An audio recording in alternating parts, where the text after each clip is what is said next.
Olá, crianças, sejam mais uma vez bem-vindos a mais uma aula da Escola da Manhã da Igreja Batista Reformada da Palavra. Hoje nós vamos dar mais uma aula de revisão de todas essas aulas passadas que nós tivemos. Espero que esteja caminhando tudo bem com todos vocês. Vamos dar início então a esta aula lendo no Evangelho de João, no capítulo 20, no versículo 30 e 31.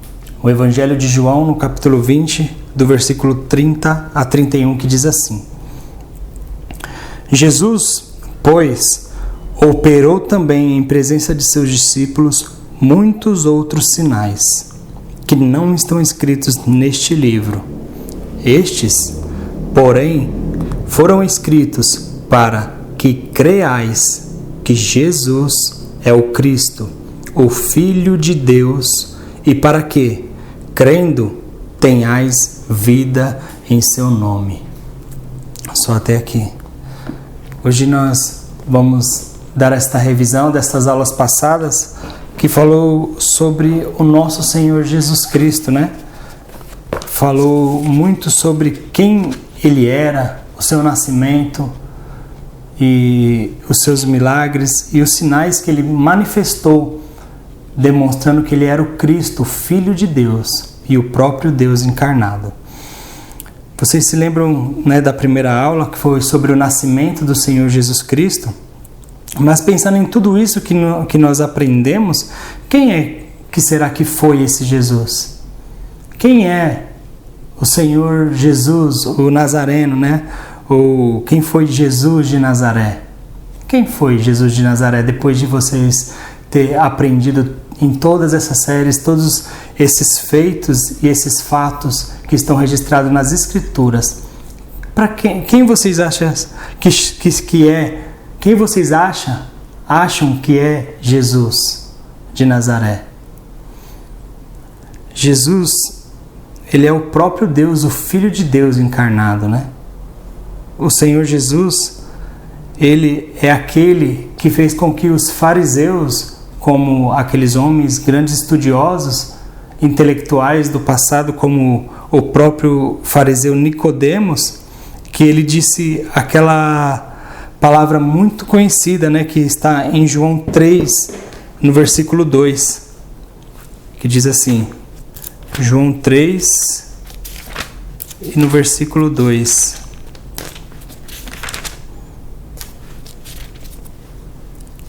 E este, Nicodemos, foi ter de noite com Jesus e disse-lhe: Rabi, bem sabemos que és mestre vindo de Deus, porque ninguém pode fazer estes sinais que tu fazes, se Deus não for com ele. Até o próprio fariseu Nicodemos, mestre dos fariseus, ele reconheceu que os sinais que o Senhor Jesus Cristo fazia não poderia ser de homem algum terreno, a não ser de alguém que tenha vindo de Deus. Então, quem será que foi esse Jesus, o Nazareno? Na primeira aula nós aprendemos que ele nasceu de uma virgem, Maria, né? A Maria, que ela estava para se casar com José, ela era noiva de José. E nós nos recordamos que José, quando descobriu por Maria que ela estava grávida, ele, por ser um homem justo, conforme o padrão da lei do Senhor daquela época, conforme o padrão judaico daquela época, para não fazer com que Maria viesse a ser infamada ou até mesmo ridicularizada pelas pessoas daquela época e consequentemente em todas as eras, ele decidiu deixá-la sem que ninguém soubesse. Mas nós nos lembramos que um anjo apareceu para ele e falou que o filho que estava sendo gerado na barriga de Maria tinha vindo pelo Espírito Santo de Deus. Era o Filho de Deus que estava sendo gerado ali na barriga dela. Imagine vocês terem ouvido falar de uma pessoa que foi gerada em uma barriga de uma mulher, sem um pai, sem necessidade de um casal, de um pai, de uma mãe, de uma esposa, de um marido, E daqui a pouco, no seu crescimento, você vê esta pessoa que um dia foi um bebê, uma criança, fazendo diversos milagres. Como que será? Como que seria a sua reação diante desses fatos? Talvez seria de espanto, talvez, né, de grande alegria, de ficar maravilhado em ver estas coisas feitas diante dos nossos olhos e sabendo quem é aquela pessoa e como que foi dito ou falado pelas pessoas do bairro, como que foi o nascimento dessa pessoa, né? E o Senhor Jesus Cristo foi assim. Ele nasceu sem a necessidade ou sem o auxílio ou ajuda de um homem. Ele veio de Deus. José era, assim por dizer, o padrasto do Senhor Jesus. Deus é o pai do Senhor Jesus. Ele não foi necessário que um homem tivesse casado com uma mulher para que viesse gerar ali uma criança, mas do Espírito Santo, o Filho de Deus foi gerado, por causa que ele não é filho dos homens, e sim filho de Deus. Ele foi gerado, sua carne e o seu osso no ventre de uma mulher, assim como todos nós, mas ele tem o ser, o Espírito de Deus, sendo o próprio Deus ali em Maria, né? E nós nos lembramos também que Isaías, há 700 anos deste acontecimento da gravidez de Maria, ele já tinha profetizado que viria o Filho de Deus, seria gerado em uma virgem, uma mulher que não tinha casado ainda. E nós nos lembramos dos nomes que os anjos deram a Maria e a José, que era para ser colocado no bebê, no Senhor Jesus. Vocês se lembram os nomes que aquele anjo deu para Maria colocar no nome da criança e quais os seus significados? Será que vocês se lembram dessa aula? O nome era Jesus e também Emanuel. Jesus, que significa Salvador, e Emanuel, que é Deus conosco, Deus com nós aqui na terra, né? Deus vindo junto conosco. Este era o significado do nome Emanuel, nos dizendo que o próprio Deus veio aqui nessa terra.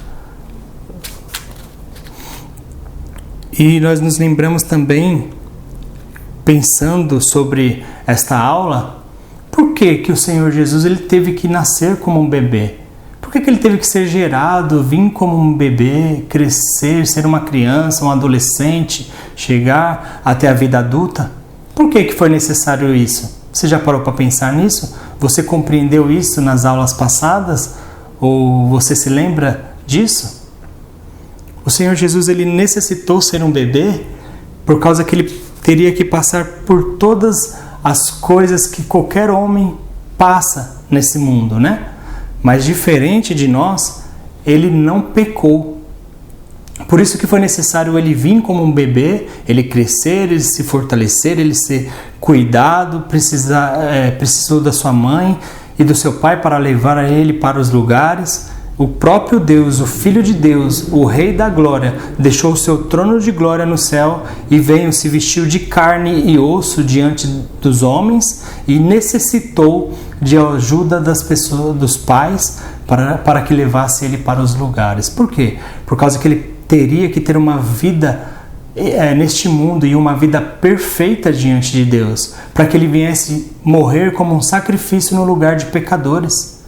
Por que só o sacrifício de Cristo foi necessário e é necessário para salvar pecadores? Porque nenhum homem que venha se entregar em nosso lugar, em lugar de pecadores, sendo ele próprio um pecador, ele não pode alcançar a justiça de Deus, por causa que Deus ele não aceita um sacrifício de pecado, um pecador, um impuro que precisa de salvação, que precisa ser perdoado, ele se sacrificar no lugar de um pecador, mas não, precisou que o Cordeiro sem pecado, o Cordeiro sem impureza, o Cordeiro de Deus, que é Jesus Cristo, limpo, puro, sem nunca ter cometido um pecado sequer, ele sim foi o sacrifício agradável a Deus naquela cruz. Por isso foi necessário ele nascer como uma criança, viver uma vida um bebê, uma criança, um adolescente, um adulto, para que ele vivesse uma vida perfeita neste mundo. Ao ponto de,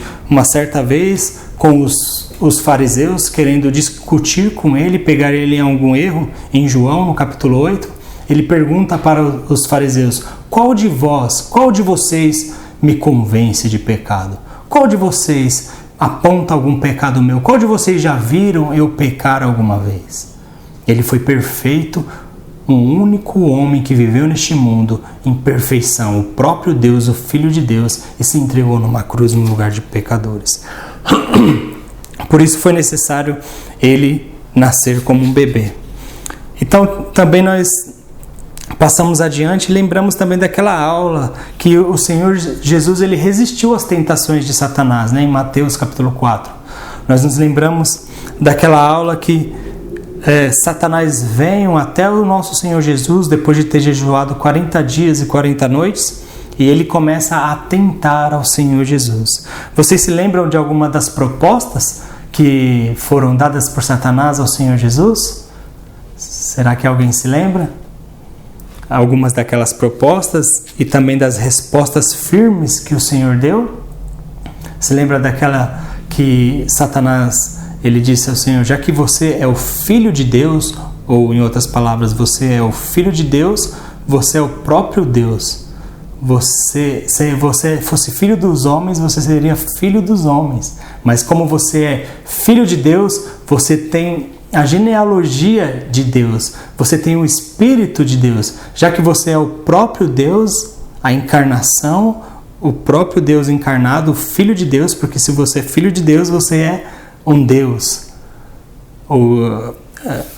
Então, ele tentando ao Senhor Jesus: já que você é o Filho de Deus, por que ele não chegou em qualquer outro ser humano? Já que você se diz um Filho de Deus, aí pecador, faz que essas pedras se transformem em pão. Por que no Senhor Jesus? O Filho de Deus ali, ele está querendo dizer: já que você é o próprio Deus, o Filho de Deus, um Deus também, assim por dizer. Ele é a segunda pessoa da Trindade, o Senhor Jesus Cristo. Já que você é o Filho de Deus, faça com que esses pães se transformem em pedras. E o Senhor deu aquela resposta firme que está em Salmos, né? Nem só de pão viverá o homem, mas de toda a palavra do Senhor. E muitos outros, né? E muitas outras propostas de Satanás e também outras respostas firmes do Senhor usando a palavra de Deus. Por que este acontecimento? Para demonstrar que o nosso Senhor em nada pecou contra o Criador. O nosso Senhor em carne, ele jamais pecou. Ele foi tentado como todos nós somos tentados, mas diferente de mim e de vocês, ele não pecou. Ele foi perfeito e ele passou por todas as tentações sem pecar. O Filho de Deus nesse mundo. E se ele não tivesse acontecido estes fatos de perfeição, de ser tentado por Satanás e ter caído no pecado, ele não poderia ser um sacrifício na cruz no lugar de pecadores. Nós lembramos desse fato também. Nós lembramos que o Senhor Jesus demonstrou ser o Filho de Deus, o próprio Deus, curando, fazendo sinais, milagres e maravilhas diante dos olhos de dezenas, centenas e milhares de pessoas, não é verdade? O Senhor Jesus, ele curou pessoas com muitas e muitas doenças. Ele curou pessoas que nunca andou na vida, pessoas que nunca enxergou, pessoas que nunca tinham ouvido ou falado. Jesus, ele curou pessoas de diversas anomalias, diversas doenças. O Senhor Jesus, ele curou pessoas com simples febre, né, como a sogra de Pedro, e muitos milagres o Senhor manifestou nos olhos de muitas pessoas, demonstrando que ele veio de Deus, que o poder que ele manifestava era divino e ele era o próprio Deus encarnado nesse mundo. A sua natureza divina foram verdadeiramente demonstradas sem sombra de dúvidas diante dos olhos de todas aquelas pessoas que estavam junto com o Senhor Jesus naquela época. Nós também nos lembramos em sua santa palavra que o Senhor Jesus, ele falava com grande autoridade. O Senhor Jesus, ele não era como os fariseus que explicavam e não tinha muito conhecimento daquilo que falava e nem certeza daquilo que proclamava, por causa que muito daquilo que eles ensinavam eram tradições de homens e não a palavra de Deus. Mas o Senhor Jesus, a própria palavra, o Verbo encarnado ali, Jesus Cristo, ele prega a palavra de Deus e ele fala com grande autoridade, sem temor, sem pecado, sem problema em sua consciência, não abrir a boca de ser um pecador e falar coisas sem autoridade, mas ele sendo o próprio Deus encarnado, ele falou com grande autoridade. E nunca foi-se escrito tantos livros a respeito da Bíblia. Nunca, nem um dos livros, os maiores best-sellers de todos os tempos, em todas as eras, em todo o mundo, nunca foi tão vendido como a Bíblia, a palavra de Deus, a palavra do Senhor Jesus Cristo. Toda a Bíblia é a palavra de Deus, toda a Bíblia é a palavra do Senhor Jesus Cristo. E nunca foi-se tão escrito tantos livros a respeito da Bíblia, da palavra de Deus. O Senhor Jesus falou com grande autoridade e grande influência. E o Senhor Jesus também lhe ensinou o caminho ao céu. Vocês se lembram daquelas aulas que nós tivemos sobre os dois caminhos? E também aquela aula que nós tivemos sobre a pérola de grande valor? O Senhor Jesus, ele ensinou o caminho para o céu. Os dois caminhos, entrai pela porta estreita, porque larga é a porta que conduz à perdição, e muitos são os que entram por ela. Porfiai ou entrai pela porta estreita, porque poucos são a quem a encontre, a que entrem nessa porta. Então o Senhor Jesus, ele mostrou o caminho da salvação, a porta estreita, e ele também falou do caminho de salvação sobre vender, também que nós aprendemos, vocês se lembram, e pagar aquela pérola de grande valor. Quem era aquela pérola de grande valor que o Senhor Jesus contou na parábola que nós aprendemos em algumas aulas passadas? A pérola de grande valor é o Senhor Jesus Cristo. Aquele homem, ele vendeu tudo que ele tinha, todas aquelas pérolas que ele tinha, todas as suas riquezas para comprar uma pérola somente, a pérola preciosa que é o Senhor Jesus Cristo, deixando tudo para trás, deixando tudo de lado e buscando somente a pérola de grande valor que é o Senhor Jesus Cristo e a salvação e o caminho para o céu. O Senhor Jesus, ele demonstrou também ser o próprio Deus andando sobre o mar. Que homem andou sobre o mar? Nem Pedro, mesmo ao lado do Senhor Jesus, não conseguiu andar. Ele andou pouco, mas como o Senhor Jesus, de um lado do mar para o outro, ninguém nunca fez isso, demonstrando ser ele não somente um homem com um poder dado pelo Senhor, por Deus, mas ele era o próprio Deus encarnado. Ele poderia estar em todos os lugares ao mesmo tempo com o seu Espírito Santo, e ele também poderia manifestar milagres e também operações de milagres, como ele demonstrou e fez. Ele também pôde alimentar 5.000 pessoas, 5.000 homens, talvez 15.000 pessoas ali, contando-se com mulheres e crianças, talvez mais de 20.000 pessoas. Ele conseguiu alimentar com 5 pães e 2 peixes. Quem pode fazer isso? Nenhum dos operadores de milagres dos nossos dias pode fazer isso.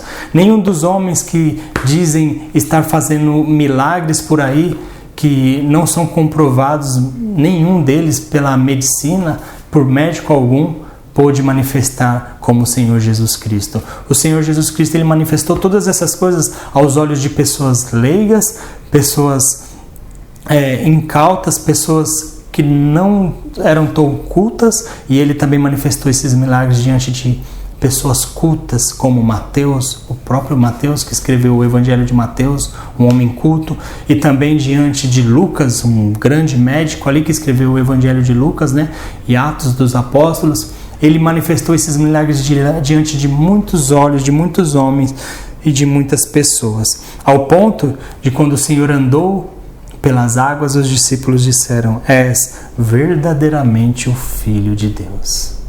Essa é as provações bíblicas da palavra de Deus que o Senhor Jesus é Deus, Ele é o Cristo encarnado na terra. Por que Ele veio ao mundo? Essa é a pergunta principal das Escrituras, da Palavra de Deus para nós e também dessas aulas que nós tivemos. Porque o amado Filho de Deus, Ele teve que deixar o seu maravilhoso lugar no céu para visitar este mundo hostil, cheio de pecado, a este mundo enfermo, doente pelo pecado, porque o Rei da Glória precisou vir a esse mundo, ser cuidado por uma mãe carnal, pecadora, no colo de sua mãe, de um padrasto, de um pai, ser necessário se humilhar de tal forma, sendo Ele o Rei da Glória, nascer numa manjedoura, longe dos holofotes, longe do reino, longe de ser um filho de um rei daquela época, mas o filho do rei, dos reis nesse mundo. Por quê? Ele teve que fazer isso. Ele teve que fazer isso especificamente, simplesmente, talvez para muitos, mas gloriosamente para nós, para morrer no lugar de pecadores. O Rei da Glória, vindo a este mundo hostil, cheio de pecado, viver uma vida santa, manifestando sinais, curas, ajudando os necessitados com o seu poder e glória e se entregando em uma cruz no lugar de pecadores como nós. Isto foi o que o Senhor Jesus fez. Ele se entregou numa cruz no lugar de pecadores. Ele morreu naquela cruz e ressuscitou ao terceiro dia para salvar pecadores que iam buscar ao Senhor para salvação e perdão de pecados. O Filho de Deus, Ele se tornou carne. O Filho de Deus, Ele se fez homem para que os filhos dos homens se tornassem filhos de Deus. O Senhor Jesus Cristo. Ele morreu e Ele se entregou numa cruz no lugar de pecadores como nós. Muitos não creem no Senhor Jesus Cristo. Outros falam que acreditam nele historicamente, mas muitos outros são salvos por Ele, porque o buscam para a salvação. E quando buscam a Ele, o encontram, porque Ele é o Filho de Deus, o Rei da Glória, o próprio Deus manifestado nesse mundo, que se entregou no lugar de pecadores, como diz uma escritura um pouco do passado. O Filho de Deus se fez homem para que os filhos dos homens pudessem se tornar filhos de Deus. Busque o Senhor e se torne um filho de Deus e seja salvo por Ele e seus pecados venham ser perdoados por Ele. Vamos cantar um hino nesse momento, o hino de número 38, e que o Senhor abençoe todos vocês.